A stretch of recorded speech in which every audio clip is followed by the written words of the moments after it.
Égodé au placé, Mvondo Ayolo débarque dans son village et humilie ses parents. La précarité dans les villages est une réalité au pays. Les conditions de vie et de travail dans plusieurs localités rurales sont exécrables, et les élites qui se sont fait une place dans la capitale, près du régime de Yaoundé, n'arrivent pas à renverser la situation. Pour une raison ou une autre, les hauts cadres peinent à élever le niveau de vie dans leur village de provenance. Pas même le directeur du cabinet civil de la présidence de la République Samuel Mvondo Ayolo n'a réussi. Sa famille vit dans la pauvreté extrême chez lui. La vidéo ci-dessous publiée a été prise lors d'une de ses visites rendues à ses parents. L'activiste Jacques Jorel en se désole que les choses se passent ainsi.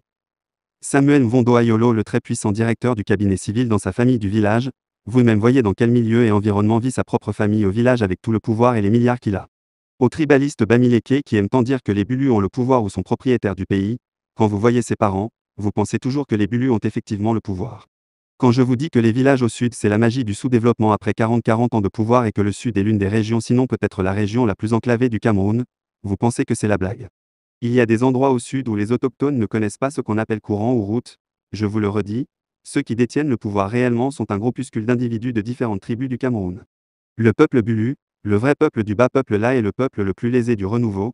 Vous-même regardez le village du directeur du cabinet civil et dans quelle misère vivent les siens, et vous allez voir qu'il a alors construit un domaine digne des résidences hollywoodiennes dans ce même village au mépris des souffrances des siens.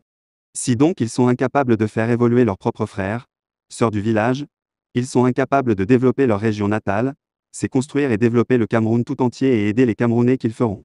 PS. Cette vidéo devrait vous faire comprendre que les réalités sociales sont l'apanage et les réalités de tous les Camerounais au-delà de leur tribu, donc arrêtez le tribalisme car vous jouez le jeu du pouvoir en vous haïssant gratuitement.